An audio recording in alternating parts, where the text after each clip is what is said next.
Welcome to my small garden paradise. In today's video, I'm taking you on a relaxing and exciting walk through my organic vegetable garden. My organic fruit trees, including the adorable dwarf mango tree in the backyard, and the first fruiting pomegranate as you see it, and the surprisingly grown Alexander palm, the non-organic diva in this video. If you are retired or enjoy peaceful garden content, this video could inspire you to start or expand your own green space. So yeah, my veggie garden, guys, this isn't just any garden. It's a living, breathing organic jungle filled with powerful veggies, as you see, fruit trees, and unexpected surprises. So join me, guys, as I reveal my intense organic vegetable garden.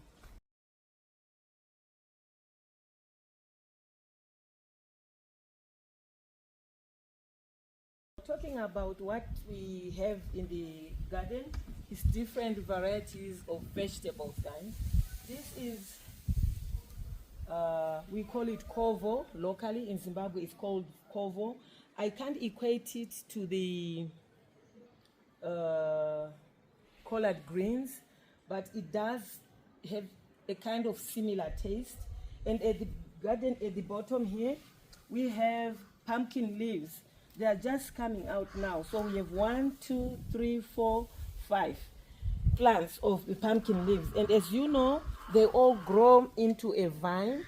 So that's why we grew them next to the fence. So as they start to grow taller and longer, now we kind of throw them over so they find support from the fence, right? So we can always pick our pumpkin leaves from outside the garden without necessarily having to go into the garden, right? So let me take you to the other side of the garden so you can see.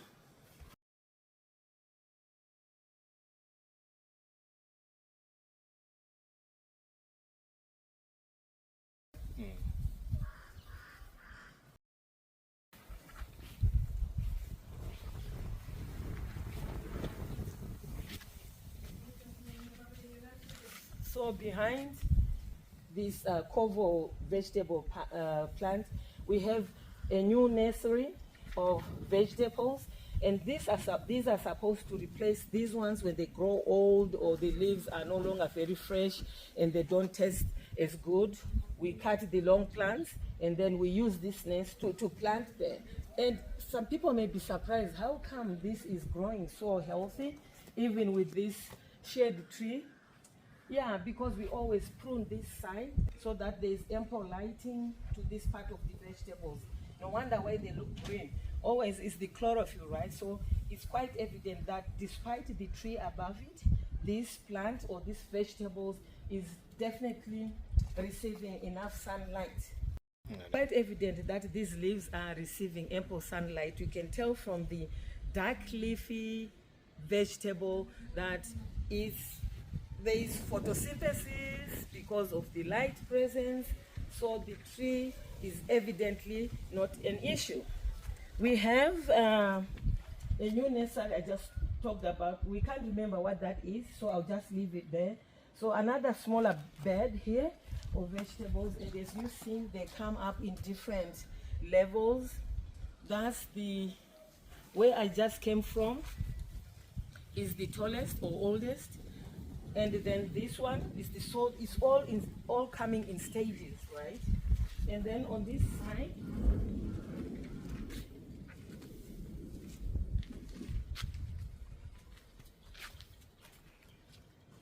another bed of the same vegetables. So we never run short.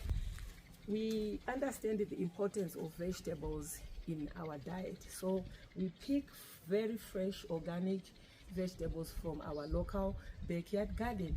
We never have to buy vegetables. Organic, when we say organic, there's no fertilizer. The only thing we put to boost the vegetable growth is manure, compost or manure. We cut our lawn from the garden, and whatever comes out of it, we come and dump it on the compost there. And then when it rots here, we take it out. When it rots, we allow it to be watered, or when it rains, and then we pick up the rotten grass and we throw it, as you see on the ground there. You see there's grass, and then when we use a garden fork to mix the soil, and that becomes manure. Sometimes we get cow manure or we get chicken manure, which is supposed to be the best. And some people may be wondering, what do you do when you get lice? To avoid using maybe pharmaceutical products, we try and go organic. If you have known of anybody who keeps rabbits, most people that keep rabbits collect rabbit urine, and that is something we use to spray on the vegetables, because it gets rid of the lice from the vegetable leaves. So be friends with people keeping rabbits, because you can always buy rabbit urine from them to spray, so you get rid of any vegetable lice. And this is another nursery for what we call tsunga in Zimbabwe. We call it tsunga. And then the other two lines, we have carrots. We are waiting for it to come out. So yeah, no fertilizer in this garden. The leaves look healthy, they are fresh, they taste good. Now the next thing, we're going to go and talk about fruit trees. This is a dwarf mango tree. We planted this 3 years ago, if I remember well. And when we bought this dwarf tree, they told this is the tallest it will probably grow. So it's gonna have as many mangoes at this height. Unfortunately, this year, this tree, for some reason, it got attacked by some disease. I don't know what it is, or we don't know what it is.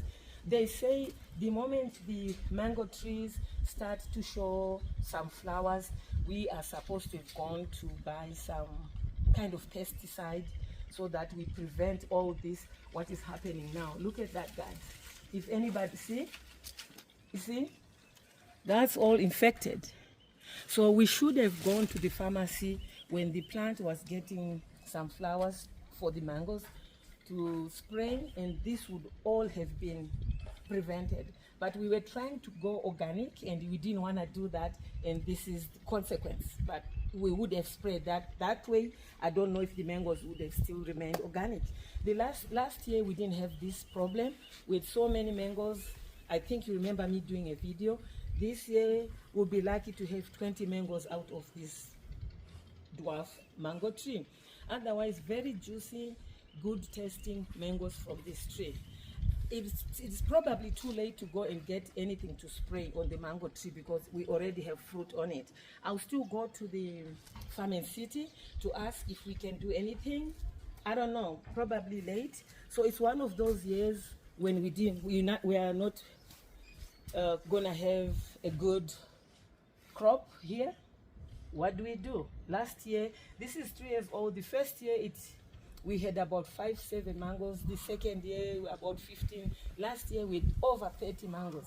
This year, for some reason, it just got sick. We've never sprayed it before, but I think we always have to follow advice that we need to spray. So when we spray the tree during flowering, I'm not sure if we could still call the mango organic. So I'll leave this as it is. We hope to do better next year and get a better fruit out of it. The plant is also affected by ants. You see here, ants. Most of our garden plants have ants at the bottom, so that's another thing we are battling with. But overall, the mango tree is okay. Now the pomegranate tree showing off its dramatic first fruit ever. We planted this 3 years ago, and we were told when we bought the plant that it would take 3 years to bear fruit, and it is exactly what is happening. Look on this other side. we have smaller fruits here and a few other flowers. Now you can only see a few flowers, right? That one, those three, that one, these two, and the bigger one you saw on the other side.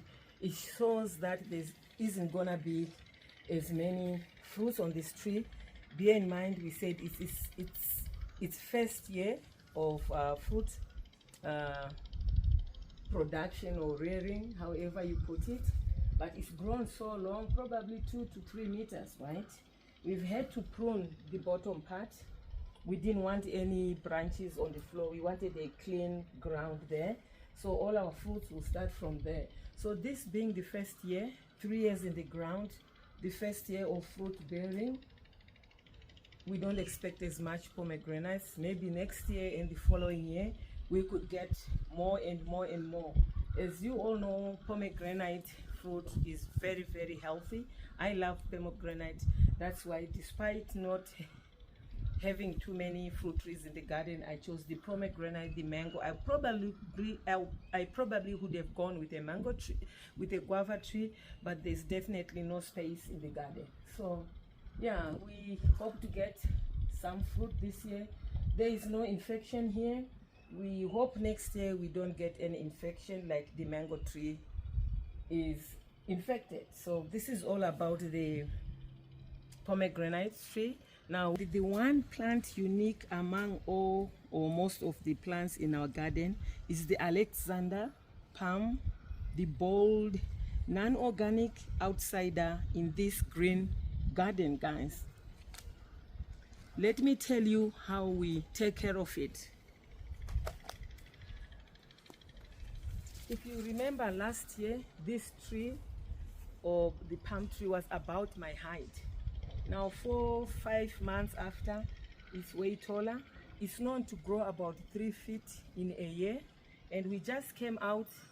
Why does it show so much growth? It's because the soils are well draining, and we're supposed to add to feed the soil. I don't know if we are doing it the best way. We use a mixture of compound D and ammonium nitrate. We call it D and top here in Zimbabwe, but it's 2 parts of compound D to 1 part of ammonium nitrate.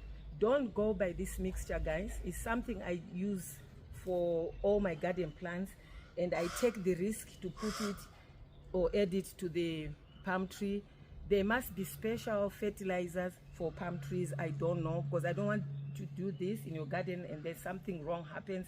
This is something, because I'm using the same mixture for all my garden plants and they seem to do well. I used the same mixture last year and the plant did not complain. But is that what the professionals will recommend? I can't tell you that. So anyway, one good thing, it is grown so tall. You can tell the fronds are healthy. That's the center part. That's another frond coming out, guys. And we always have smaller branches die off. It's supposed to be self-cleaning. In other words, it gets rid of these drying parts of the plant naturally on its own. When it doesn't, we help by cutting off. But they say you should not cut it off when it's brown, only when it's completely dry, and you cut it close to the trunk as possible. Another new feature on the tree is this, guys, the bottom part here. We only had 2 circles last year. Now we have 1, 2, 3, 4, 5. Quite evident. It's growing healthy, and I love that. And also we should be very careful not to cover that with soil, because this should naturally be exposed on all palm trees, lest they get disturbed or get sick or stressed and they die. So that's one beautiful feature of palm trees. I love it. As it grows taller, this will definitely go higher too. It could get up to even a meter high, making it very beautiful. So yeah, so the soil we feed, sometimes we plant some colorful plants on the bottom bed there. We don't have any at the moment. Once we get the cheap petunias and that bloom, well, in the summer we're gonna plant a few just to provide some color there, but otherwise beautiful plant, guys. So I'm quite excited about this.